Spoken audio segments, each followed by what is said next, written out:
Who are you identifying as? Ooh, who am I identifying as? It depends on the day, honestly. My name is Nico Tortorella. I am a human being most of the time when I am like in this dimension. I predominantly prefer they, them pronouns, but honestly, all pronouns are welcome. I feel like language gets in the way of things a lot and doesn't always make sense, especially when you're talking pronouns in other languages. It gets a little nuanced and complicated.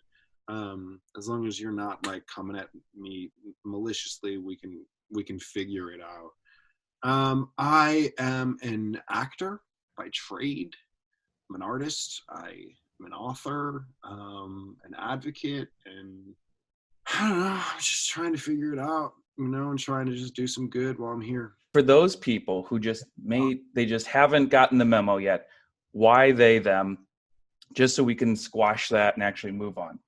Totally. All of my work, and I'm going to try to not make this super theoretical, but I have a hard time because when I'm talking Go for it. Queer theory, the spiral just kind of like takes over.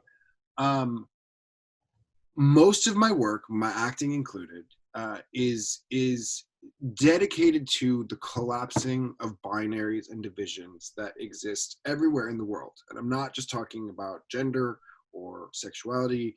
We're talking race, we're talking religion, we're talking socioeconomic status, we're talking the difference between you and me. I am most interested in the space between you and me and how we can meet in the middle. And I feel like specifically in the English language, he, him, she, her pronouns are divisive. It's you on one side of the conversation, me on the other side of the conversation. And they, them is just like all encompassing. And yes, there's the argument that it's not proper English. Well, it actually is and has been for a very long time. So we're just going to debunk that little myth right from the get. But it's not perfect. And I'm not here to preach non-binary identity or to preach they, them is the only way. There is room for all of us. And I think that we all should have the space to explore our identity. And in any which way, shape, or form. And they, them for me just kind of is that right now. All of it is you. It is like my own mantra that it's the title of my first book. All of it is you. Just I'll plug that in there right. Your book of poems, over 250 poems. My book of poems, exactly. It's hard to have, I'm going to kind of transition here. It's hard to have more than one conversation at a time in the world that we're living, right? We, especially like when we're just talking about the news cycle or what's happening in the United States, whether it's the pandemic, the revolution, the election, we tend to focus on one thing, the only thing that we can talk about for 24 hours, and then we switch to something else and we forget about what we talked about the day before. And I am most interested in us finding a way that we can talk about multiple things at once, right? It doesn't have to be one or the other because that's divisive in nature as well.